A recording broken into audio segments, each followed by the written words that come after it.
Hello everyone, myself Aditya Bhatt, and this is our first vlog on YouTube. And today we are going to talk about accounting for labor cost chapter. And जस भित्र हामीहरू individual bonus प्लानको बारेमा कुरा गर्नेछौँ र त्यसभित्र पहिलोमा रहेको छ हेल्सेको प्रिमियम प्लान। हेल्सेको प्रिमियम प्लानले चाहिँ के भन्छ भनेपछि जुन चाहिँ एउटा टाइम सिस्टममा बेस्ड भएको हुन्छ जसमा चाहिँ स्ट्यान्डर्ड टाइम चाहिँ फिक्स्ड गरिएको हुन्छ कुनै पनि कामको लागि र त्यसका लागि निश्चित दर पनि तोकिएको हुन्छ र कुनै वर्करले त्यो स्ट्यान्डर्ड समयभन्दा निश्चित तोकेको समयभन्दा अगाडि काम सक्छ भनेपछि उसले बोनस पाउने गर्छ, अन्यथा उसले बोनस पाउँदैन। त्यसो भएको हुनाले हामीले यसमा टोटल वेजेस निकाल्नको लागि टाइम टेकन कामदारले लिएको समय टाइम टेकन इन्टु त्यसको लागि तोकेको दरले मल्टिप्लाई गर्ने, यो आउँछ बेसिक वेज। र यहाँको भनेको यो भनेको चाहिँ बोनस हो जसमा चाहिँ हामीले के गर्छौँ त त्यसले टाइम सेभ गर्छ, त्यसलाई त्यो टाइम रेटले मल्टिप्लाई गर्ने र त्यसको आधा भाग उसलाई बोनसको रूपमा दिने भनेर यसरी टोटल वेज हेल्सेको प्रिमियम प्लान अन्तर्गत आउँछ।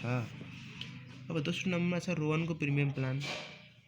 रोहन प्रिमियम प्लानले चाहिँ के भन्छ भनेपछि यो पनि एउटा टाइम रेटमै बेस्ड भएको सिस्टम हो र यो एउटा मोडिफाइड फर्म अफ हेल्सेको प्रिमियम प्लान हो है।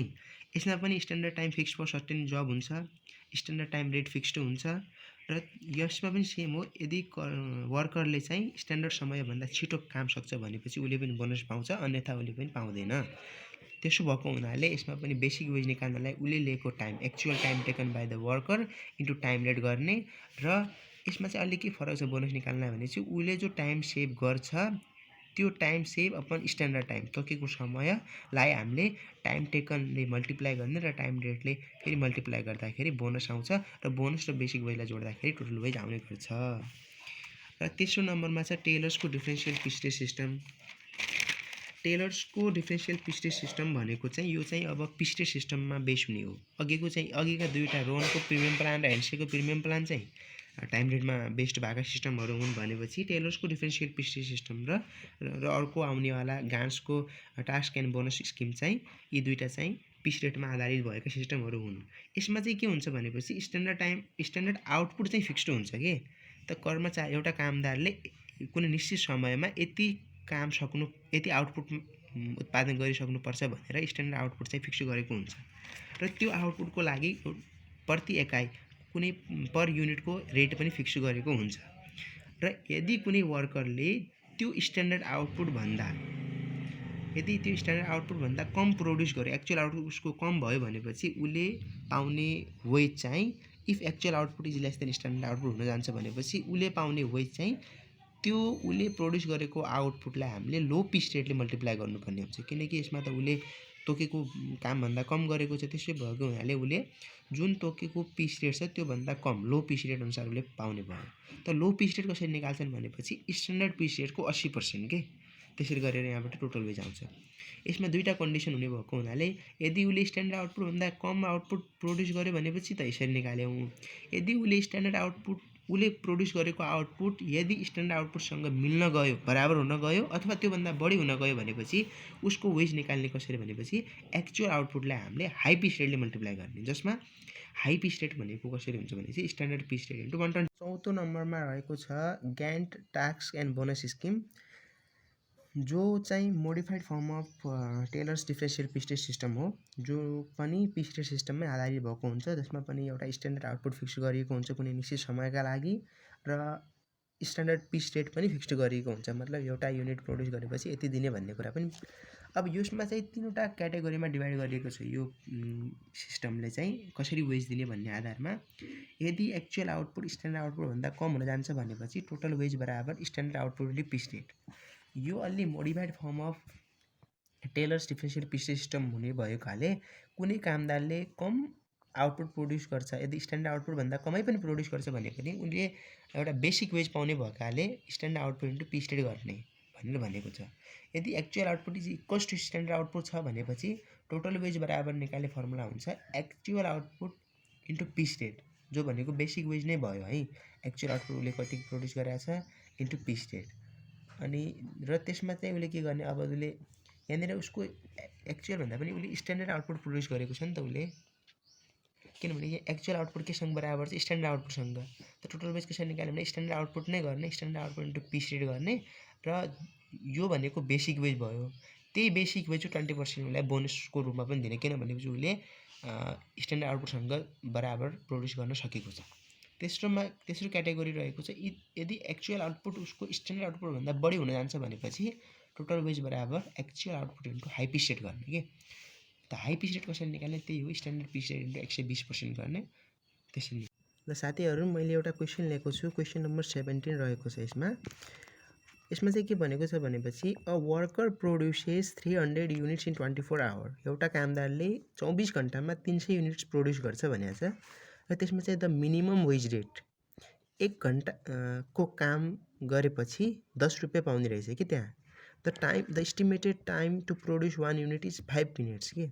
एउटा युनिट्स प्रोड्युस गर्नलाई उसले 5 मिनट लाग्छ भनेको छ। अनि payment under incentive plan estimated time increased by 20% भनेको छ है। यो चाहिँ एउटा नोटसनमा के दिएको छ भनेपछि इन्सेन्टिभ प्लानको जो एस्टिमेटेड टाइम हुन्छ, जो स्ट्यान्डर्ड टाइम हुन्छ, त्यो चाहिँ 20%ले इन्क्रिज हुन जान्छ भनेको छ है पछि तल गएर। र रिक्वायर्डमा चाहिँ के भनेको छ भनेपछि वेज अन्डर टाइम रेट निकाल, वेज अन्डर पिच रेट निकाल, वेज अन्डर हेल्सेको इन्सेन्टिभ प्लान भित्र निकाल, वेज अन्डर रोवनको इन्सेन्टिभ प्लानभित्र निकाल, वेज अन्डर टेलर्सको प्लानभित्र निकाल भनेर भनेको छ है। अब हामी यसमा गिभन कुरा लेखेका छौँ, आउटपुट इज एक्चुअल आउटपुट उसले प्रोड्युस गरेको एक्चुअल आउटपुट भनेको 300 युनिट्स हो। एक्चुअल टाइम टेकन भनेको 24 आवर्स हो।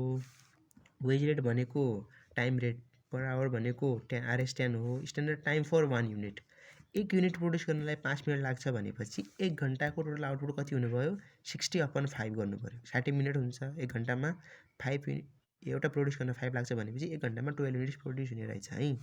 र त्यहाँ भनेअनुसार payment under incentive plan estimated time increase by 20% भनेको छ। र हामीले पहिलो नम्बरमा के गर भनेपछि वेज अन्डर टाइम रेट अनुसार हामी वेज निकालौँ भनेको छ होइन। त हामीले के गर्नु पऱ्यो भनेपछि टोटल वेज बराबर अब के हुने भनेपछि यो त टाइम रेट अनुसार मात्रै निकाल्यो भनेपछि हामीले के गर्नु पऱ्यो भनेपछि जम्मा लागेको टाइम कति छ, टाइम टेकनलाई हामीले केले मल्टिप्लाई गर्नु पऱ्यो, टाइम रेटले मल्टिप्लाई गरेपछि यहाँ आयो है। टाइम टेकन छ यसमा 24 इन्टु छ यहाँ 10 बराबर RS कति आयो, 240 आयो। त टाइम रेट अनुसार वेज कति आयो, यहाँ 240 आयो। अब 2 नम्बरमा रहेको छ wage under piece rate. Wage under piece rate अनुसार वेज कति हो भनेको छ होइन। टोटल वेज बराबर कसरी गर्ने भनेपछि हामीले पिच रेट अनुसार जानु परेपछि हामीले के गर्नु पऱ्यो, हामीले यहाँ एक्चुअल आउटपुट गर्नु पऱ्यो। एक्चुअल आउटपुट कति छ त्यो गर्नु पऱ्यो इन्टु पिच रेटले मल्टिप्लाई गर्नु पऱ्यो। ठिक छ। त पिच रेटले मल्टिप्लाई गर्नु, एक्चुअल आउटपुट कति छ भनेपछि हामीलाई 300 युनिट उसले प्रोड्युस गरेको छ होइन, इन्टु हामी पिच रेटले मल्टिप्लाई गर्ने। अब पिच रेट त यहाँ दिएको छैन माथि, त हामीले यहाँ वर्किङ नोटमा पिच रेट निकाल्नु पऱ्यो है। पिच रेट भन्नाले 1 पिचको कति रुपियाँ लाग्ने रहेछ भनेपछि उसले 1 घन्टामा कति युनिट्स प्रोड्युस गर्छ, उसले 12 युनिट्स प्रोड्युस गर्छ होइन। अब हामी 1 पिसको कति रेट हुन्छ भनेर निकाल्न जाँदैछौँ है। त उसले 1 घन्टामा कति रुपियाँ लिन्छ, 10 रुपियाँ लिन्छ। र कतिवटा युनिट्स प्रोड्युस गर्छ, त्यही घन्टामा उसले 12वटा युनिट्स प्रोड्युस गर्छ। यहाँ माथि लेखेको छ होइन, हामीले 12 युनिट्स प्रोड्युस गर्छ। त उसको 1 पिसको रेट कति हुने भयो भनेपछि RS 10/12 हुने भयो। त यहाँ हामीले के गर्नु पऱ्यो, 10/12 गर्नु पऱ्यो।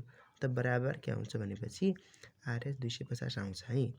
त वेज अन्डर पिच रेट अनुसार 250 आयो है। अब तेस्रो नम्बरमा रहेको छ हाम्रो, वेज अन्डर हेल्सेको incentive plan. Wage under Halsey incentive plan अनुसार है। त यसमा पनि हामीले के गर्नु, टोटल वेज बराबर के, अब हामीलाई फर्मुला याद भएको हुनु पऱ्यो है। टोटल वेज बराबर निकाले फर्मुला के हुन्छ यसमा, time taken into time rate plus 1/2 time saved into time rate हुन्छ होइन। अब हामीले पहिले टाइम टेकन कति हो भनेर निकाल्नु, त्यहाँ त क्वेसनमा दिएकै छ टाइम टेकन कति थियो, यहाँ 24 थियो, इन्टु टाइम रेट कति छ 10 थियो हो, प्लस 1/2। अब टाइम सेभ कति हो त्यो हामीलाई थाहा छैन है। त अब टाइम रेट फेरि थाहा छ हामीलाई, टाइम रेट अझ त्यहाँ नै हो। हामीलाई थाहा नभएको भने टाइम सेभ हो। टाइम सेभ कसरी थाहा पाउने भनेपछि टाइम सेभ थाहा पाउनुको लागि हामीलाई स्ट्यान्डर्ड टाइम थाहा हुनु पऱ्यो। टाइम टेकन दिएको छ। स्ट्यान्डर्ड टाइमबाट टाइम टेकनलाई घटाउँदाखेरि आउने के भयो यहाँ, स्ट्यान्डर्ड टाइमबाट टाइम टेकनलाई घटाएपछि आउँछ के, टाइम सेभड आउँछ। त्यसो भएको हुनाले हामीले के निकाल्नुपर्ने र यहाँ टाइम स्ट्यान्डर्ड टाइम निकाल्नुपर्ने रहेछ। हेर्नु है, अब हामी वर्किङ नोटमा जाउँ। 300 युनिट प्रोड्युस गर्नलाई 24 घन्टा लिएको हो नि त उसले, भनेपछि यही 300 युनिट प्रोड्युस गर्नलाई स्ट्यान्डर्ड टाइम कति हुँदो रहेछ हेरौँ है। स्ट्यान्डर्ड टाइम फर 300 युनिट्स बराबर उसले यस्तो गर्ने है, 300/12 गर्ने, फेरि खिँदै आउँछ है। 300/12 गरेपछि बताउँछु है, 300/12 गर्ने 25 आवर्स रहेछ। हेर्नुहोस् है, अब मैले 300/12 कसरी गरेँ कि उसको जम्मा प्रोड्युस गरेको कति हो, 300 हो नि। 300 युनिट्स त उसले एक्चुअल आउटपुट प्रोड्युस गरेको। त्यही एक्चुअल आउटपुटमा उसले गर्नुपर्ने 1 घन्टाको युनिट्स कति हो भने 12 हो नि त। यसलाई यसरी डिभाइड गर्दाखेरि चाहिँ स्ट्यान्डर्ड टाइम फर 300 युनिट आउँछ है, 25 घन्टा। फेरि क्वेसनले यो पनि भनेको छ कि payment under incentive plan estimated time increase by 20%।